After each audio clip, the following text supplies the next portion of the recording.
So, the community God longs to see. Love one another. Submit to one another. Pray for one another.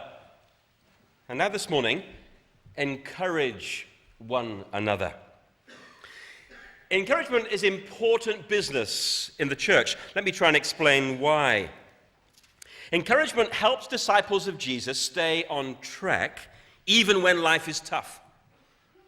Without it, we may actually come to a shuddering halt. For encouragement is to people like us what maintenance is to cars. I'm told that Toyota trucks may be good for 300,000 miles, but only if you change the oil every 3,000 miles. And the same goes for us as Christians. We are good for a lifetime of loving God and others, but only if we experience at regular intervals the affirmation and support supplied by others along the journey. Now, for that to happen, we need to belong to a community where people are getting propped up and topped up. You see, Christian encouragement is you and me together holding on to Christ. It's relationships in community which provide the resources for the long haul of faith. And my brothers and sisters, it is a long haul. So encouragement is the oil which keeps all the moving parts in good working order so that people stay connected to Christ and moving forward towards maturity in faith. Of course, like a lot of very complex things in life, that sounds simple and easy enough. Rather like a round of golf, church community is fine in theory. But you stand on the first tee and try to hit the ball straight over the next 18 holes, and it's all a bit different, isn't it? You see, you turn up at church, you begin to get involved, you meet people, you become part of the rhythm of things, and it's not that straightforward. I always say that if it wasn't for all the people, church would be great. But it is about people. It's all about people. C.S. Lewis, with typical insight, observed, the Christian community is the basic laboratory for knowing God. It's amazing. This is how we know God. In the laboratory of our Christian community. For here, within this network of relationships among people of different ages and backgrounds and perspectives and personalities and preferences, here is an experiment in learning and growing. We had about 40 people crammed into the house last Tuesday evening, most of them newcomers to LBC in the last few months. It was great fun. There were 8 different nationalities, plus the Welsh. There were a few 65-plus-year-olds, a toddler from Venezuela who'd been pushed a couple of miles along the road in his buggy by his parents. He didn't come on his own. There were housewives and retirees and teachers and musicians and legal secretaries and nurses and Chinese businessmen. What a crowd. Now, what is going to turn that crowd into a community? Encouragement. Lots and lots of it, week after week. The New Testament repeatedly says that the church is designed by God to help us to know Him better. Now, if that's so, it's got to be worth it. Got to be worth the effort, no matter how challenging, the sacrifice of time and the setting aside of personal likes and the managing of conflict and change. Of course, that's hard work, which is why many people love the idea of community more than the experience of it. So if the church is going to be a place where people can find out about God and stay on course, then there has to be an army of individuals who show up week in, week out to teach Sunday school, to pacify crying babies, to run the sound system, to serve the coffee in the hub, to visit shut-ins, to fold the Sunday service sheet. The church needs that critical mass of ordinary, faithful people in order to function. The person who puts the communion trays away and washes them up afterwards. The steward who's on the door with a warm handshake and smile. The security guys who will be here long after you've gone home for lunch, locking up the last ones to leave. Now, encouragement is the oxygen which feeds these people, the oil which smooths the wheels, and the machinery of church with words of love and thanks and appreciation. Take this lesson from nature.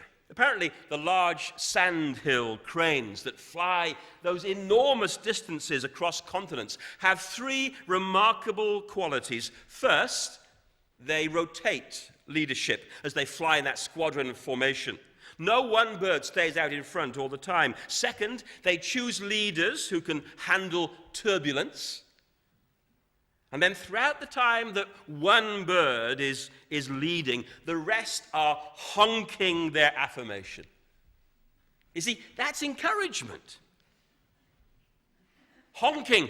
Wouldn't it be great if after church this morning there was the sound of honking going on in the hub over coffee? Or when we pick up our children from junior church in a moment or two, conversations happening all around us full of thanks, high fives of appreciation. You see, my friends, that's what keeps Christians flying great distances, like the sandhill crane, often into difficult headwinds. I've been doing this. I've been in pastoral leadership of a church now for over 30 years. So I had a lot of time to think about how a local church can help those who belong to it to remain healthily related to God and other people. I've read all the manuals and the theories, and I've tried some of them out. Yeah, one pastor may argue rightly that his emphasis on biblical preaching keeps the focus on God and His Word. Another may maintain that to get every member serving somewhere in the body is the way forward to health. That's true. Still another may advocate a building project with expanded facilities. Wasn't that marvelous, that symbol just now from Keith? A symbol of the future in that brown envelope. Who could ever think that a brown envelope could be significant? That brown envelope is hugely significant. So you see, every alternative has its defenders and its critics. We need better processes, smarter publicity, sharper organizational strategies. Think big and you'll get big. Let's reach more people by more means, more often. Who's going to argue with that vision? Who doesn't want their church to grow so that more and more people hear about Jesus and more people become effective disciples? So, in the light of that vision, we diversify our programs to reach various interest groups. We improve the quality of our Sunday services. We ramp up our welcome and integration process. We invest in the training of leaders. We employ staff. We emphasize the importance of mission here, locally, and of course globally. All good. All good. But in whatever direction we move, and if we're going to be a balanced church, by the way, and healthy, we need to be moving in all those directions. But in whatever directions we're moving, one thing is clear. Church life needs encouraged people encouraging other people. That's how this whole thing works. That's how we're going to hang in together over the next 3 or 4 years when we're camping in tents somewhere in Bournemouth every Sunday. We're going to need encouraged people encouraging other people. So you have expository preaching. You have door-to-door visitation. You have small groups. You have fundraising campaigns. You have music rehearsals. All fine. But if those don't draw us closer to God and to others, then we've lost the big picture. You see, churches can be like the wealthy man whose family starves to death emotionally while he's working hard to provide for them materially. Did you read about the dad featured in the news earlier in the week who's been paying out $120 a week for his son to learn to ride a bike because he hasn't got time to teach him? The church can feverishly keep up the appearances of success, while all the time individual people are dropping out, are losing their way, are struggling to make sense of their lives spiritually, are becoming marginalized passengers, giving up. And nobody seems to notice, and what is worse, nobody seems to care. How do we prevent that from happening at LBC over the next few years? Well, the antidote is encouragement. And it's a ministry to which every Christian is called. You don't need a Bible college degree to be an encourager. We can each exercise every day this ministry, and as we do, we can make the difference between someone staying in the Christian race or just packing it all in and throwing in the towel. So that's the application. Now let's do some exposition. Let's have a look at the Bible. I'm going to start in 1 Thessalonians chapter 5 and finish where our second reading did in Hebrews 3. So let's open our Bibles to 1 Thessalonians chapter 5. Listen to Paul writing to a Christian congregation in northern Greece in the first century. Verse 11, therefore encourage one another and build each other up, just as in fact you're doing. The ministry of mutual encouragement results in building other people up. That's the first big thing to get hold of. This ministry of mutual encouragement results in building other people up. Now, this is not the first time the Apostle Paul has said something like that. Listen to the end of chapter 4 and verse 18, where Paul says, therefore encourage each other with these words. That's the verse just before our reading began. Therefore encourage each other with these words. So Paul is big on encouragement. And that ministry is linked to these words. Encourage each other with these words. Christian encouragement, then, is not buttering people up, but building them up. It's much more than saying nice things to each other. It's about saying important things to each other, words that matter, concerning truth that matters. Food for the soul. Stuff that's going to help me walk this week straight as a Christian believer in a world where there are so many temptations to pack it all in and give it all up. So you see, encouragement is not flattery or flannel, but faith building. Encourage each other and build each other up. Encourage each other with these words, says Paul. What words? Well, the words that Paul has just written at the end of chapter 4, and the words that he's about to use, which we read, Debbie did, in chapter 5. Now, if you know your letter to the Thessalonians, if you know the end of chapter 4, it pretty much covers the same ground as the passage that we've read from chapter 5. What's it about? It's all about the truth of Jesus' resurrection and his return. Listen to chapter 4 and verse 14. We believe that Jesus died and rose again. And so we believe that God will bring with Jesus those who have fallen asleep in him. Now, why was it important for Paul to write that, to mention that? Well, because some of these Christians had real anxieties about what would happen to believers who died before Jesus came back to earth. And they needed encouragement. They were worried that such people might be disadvantaged in some way, that they might miss out on the party and the kingdom which Jesus was going to introduce.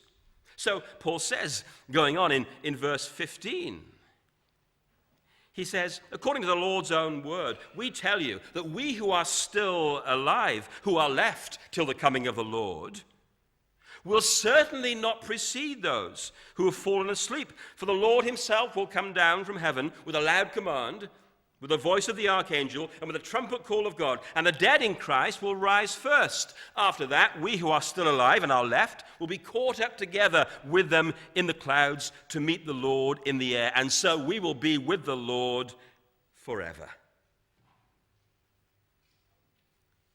You see, Paul gives them glorious encouragement, distinctively Christian truth. No other religion, no other philosophy or worldview has anything remotely to match the hope and certainty offered in the Christian gospel because of the resurrection of Jesus Christ. There's nothing like it. We've been enjoying, the Bakers that is, we've been enjoying the brilliant American TV series House. Are you into House? I was into West Wing a few years ago. We've been into House the last few months. It's like Casualty or Holby City, only a lot better.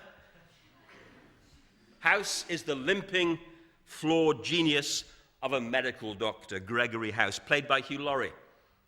And he goes into emotional meltdown virtually every episode. Anyway, this week was the final episode of the final series, and we had to watch it. So we put it on, what is it called, Planner or Catch Up. We got our food. We sat down with trays in front of us to watch the final episode. It was pathetic. Did you see it? Such a disappointment.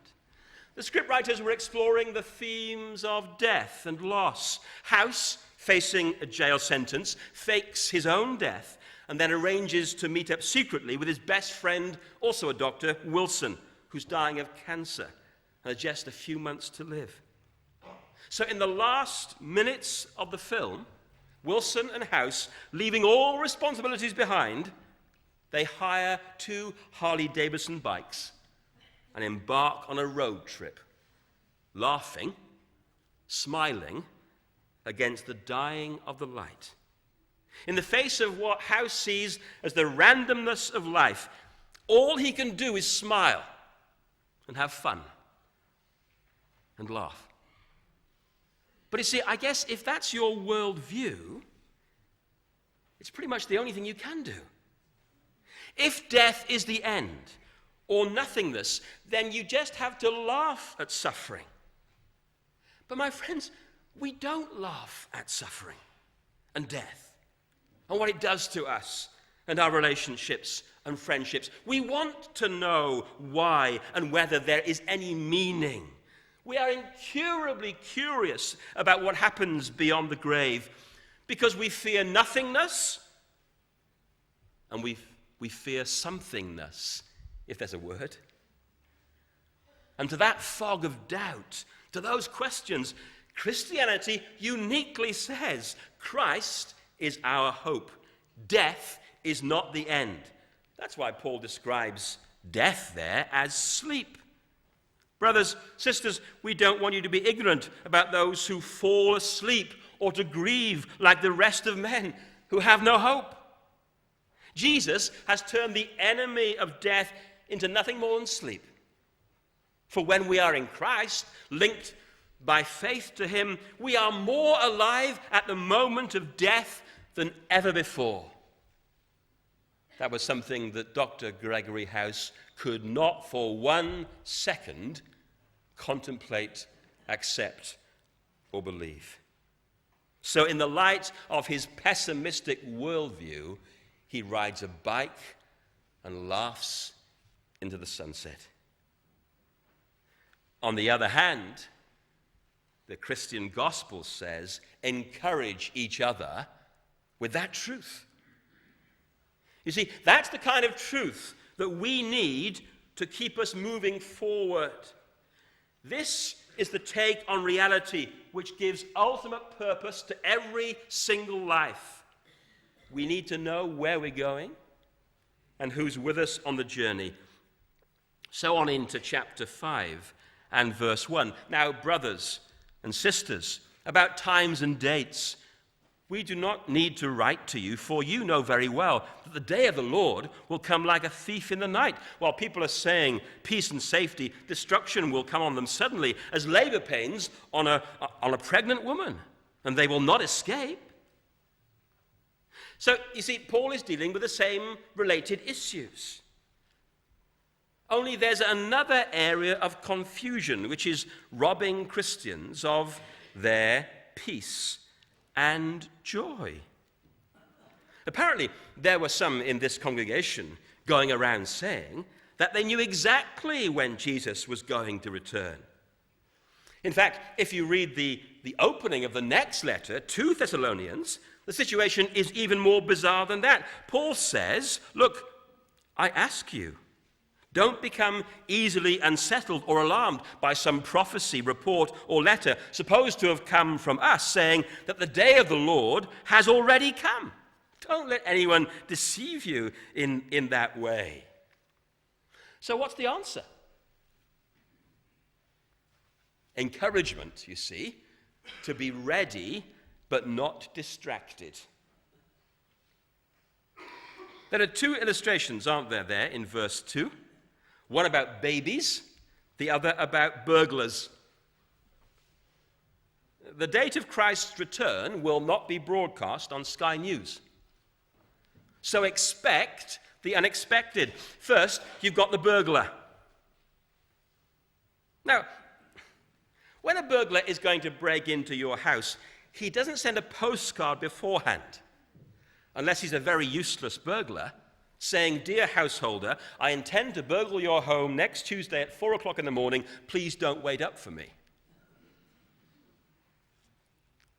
Says Paul, when the day of the Lord comes, it will come like a thief in the night. You can't second guess, you can't predict, you can't calculate Jesus' return date. Therefore, you always need to live in a state of readiness, but not panic. It will be sudden and unexpected. The second illustration is babies. Actually, it's a woman in labor, isn't it? If you look at the text. Peace and safety, destruction will come on them suddenly as labor pains on a pregnant woman. Now, you'll be pleased to know that I have very limited experience of being a thief, but I have absolutely no experience of being a woman in labor. Yet I do know someone who has. I was there. It was 6 weeks or so before the due date. No bags were packed. We hadn't even done a dummy run in the car to the Princess Anne maternity wing in the Southampton General Hospital to get our timings right. We were in bed. It was the middle of the night, and suddenly it all kicked off. And when I say kicked off, I mean kicked off. So if the return of Christ is on the one hand like a thief in the night, sudden and unexpected, on the other, it's going to be like labor pains, sudden but inescapable. Now you see, says Paul, if that's the case, how are we to live as Christians on a day-to-day basis? What is the encouragement of the truth? Because that's what truth is for. Bible truth is not to fill our minds with theological facts. No, it's to transform our lives with practical strength on the ground, day by day. And so here's the encouragement. The encouragement from verse 4 is to be dressed for the day, not the night. But you are not in darkness, so that this day should surprise you like a thief. You are all sons and daughters of the light and sons and daughters of the day. We don't belong to the night or to the darkness. So then, let's not be like others who are asleep. Let's be alert and self-controlled. Paul sets up two contrasting lifestyles there. He says, if you believe certain things about the future, you will behave in a certain way in the present. Beliefs produce behavior. That's why Gregory House behaves in the way he does, because of what he believes. If you are a Christian, then you are living, says Paul, as someone who already belongs to the new age, to the day. The new age that has begun already in Jesus Christ, an age of hope and life and light. So, by implication, Paul says to us, now then, don't live in your pajamas. Do you know there are people I know who would love to live in their pajamas, especially on Saturdays? There was a craze in one of the estates outside Cardiff a few years ago where women would turn up in the supermarkets in the middle of the day wearing their pajamas. They'd push their trolleys around Sainsbury wearing fluffy slippers and their onesies. Don't live in your spiritual pajamas, says Paul. That's the negative encouragement. Now here comes the positive. Be dressed for action, verse 8. But since we belong to the day, let us be self-controlled, putting on faith and love as a breastplate and the hope of salvation as a helmet. Be dressed for action. One of the highlights of the year for me as a small lad was being allowed to go to bed in my day clothes. I haven't grown up really, I'm still pretty much the same. But once a year, when we were small, once a year, on the evening before our summer holiday, my sister's in the congregation, so she'll remember this, we were allowed to go to bed, well, at least I was, in the clothes I'd been wearing that day. We had to get up at 4 o'clock in the morning to drive from South Wales to Cornwall. This was in the days before the Severn Bridge and the motorway all the way to Exeter and that marvellous road through, Bodmin and down to St. Ives. It took 7 hours back in the day to get to St. Ives. Now, here's the exciting thing for me. The Christian, says Paul, should always keep his day clothes on. Because we don't know when Christ will return. We just know he will. So be prepared for it. So that at a moment's notice, you'll be ready, not with the clothes of the night on, but the day. Not in your pajamas, but in the combat fatigues of a soldier. Did he hear that image? See that image of the soldier? Put on faith and love as a breastplate, and the hope of salvation as a helmet. You see, we are in a battle, and that means staying alert, self-controlled, on top of your game, as they say. You are not going to win a war in your pajamas. Get serious now about your Christian faith. Live now dressed for action. Let me tell you, I meet far too many people who give the impression that as far as their Christian faith is concerned, they will get serious about it tomorrow, next week, next year, at some point in the future when they've made their mark, when they've achieved their career goals, or when they've got married and the kids have gone away, then they will take their faith seriously. Let me tell you straight, that day never comes. If I am not living now as a Christian, dressed for battle, who's to say I am going to be living then as one? For then there'll be another set of excuses, other reasons why I'll get around to it later. People don't, do they?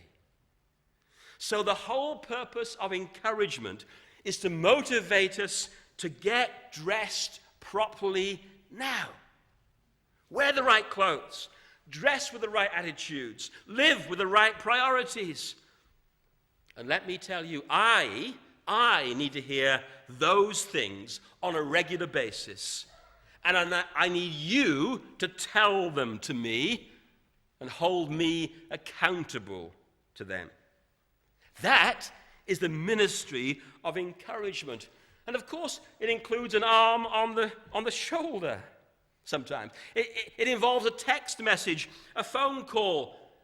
But at root, what we need above everything else is frequent reminders of what is true and what really matters. So to Hebrews chapter 3, where I promised we would finish. To Hebrews 3, and there in verse 12. These words: see to it that none of you has a sinful, unbelieving heart that turns away from the living God, but, hear me, but encourage one another daily, as long as it's called today, so that none of you may be hardened by sin's deceitfulness.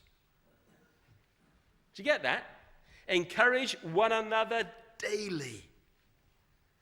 Daily, we need to be encouraged to listen to God's voice, his truth for our soul. Why daily? Because of the state of your heart and mind. The writer describes it as a sinful and unbelieving heart that turns away from the living God. That is my default and yours by nature. The human heart is so easily captured by the wrong values, by messages which are not going to encourage me to keep trusting God and believing in him for my life.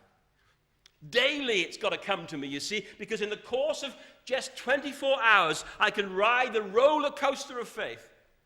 I can start at the beginning of a day with a full tank and a heart sensitive to God's Spirit, open to his truth, walking with him. But then something happens, an issue. I bump into something or other.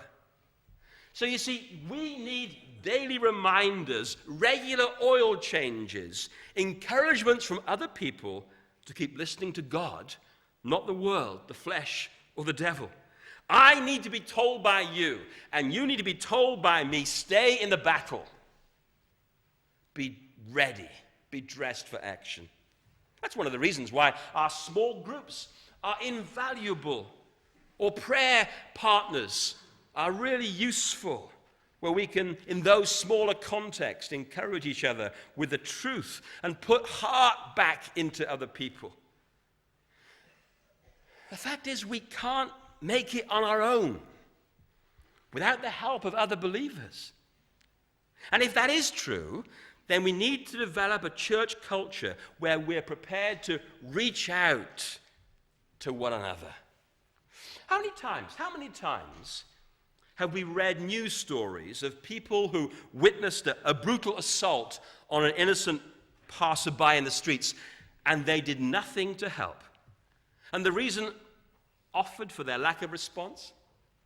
We didn't want to get involved. It looked too risky. Christianity, friends, is all about involvement from beginning to end. At the heart of our faith is a God who got involved in the mess, who in Christ took the greatest of risks. Of course, that was massive and heroic on a grand scale. But I want to say this: the ministry of encouragement, which keeps a Christian's heart beating and on track, and the church going, is 1,000 small thank yous and well dones. And how are you doing? And can I pray for you? It will make all the difference this week to someone if you simply picked up the phone and said, I've missed you in church recently. How are you getting on? So let's hear it for those countless acts of kindness which bring the grace and truth of God into the lives of those who feel like giving up. Encouragement from scores of different people whose faithful, often unknown service makes the wheels of this community in Lansdowne turn. The keeper of the spring lived high above an Austrian village along the eastern the eastern slopes of the Alps. He was an old man. He'd been hired by the town council as a young man many years before. His job was to clear away the debris from the pools of water up in the mountain crevices that fed the lovely spring flowing through their picturesque town. He would patrol the hills, removing the leaves and branches, wiping away the silt that would otherwise choke and contaminate the fresh flow of water. Eventually, the village became a popular tourist attraction. Wildlife settled in the area, and the mill wheels of various businesses located near the water turned night and day. Years passed. One evening, the town council reviewed their budget, and someone's eye caught the salary being paid to the obscure keeper of the spring. Said the keeper of the purse, "Who is this old man? Why do we keep him on year after year? No one ever sees him." So they voted to get rid of his services. For several weeks, nothing changed. By early autumn, the trees began to shed their leaves. Small branches snapped off and fell into the pools, hindering the rushing flow of sparkling water.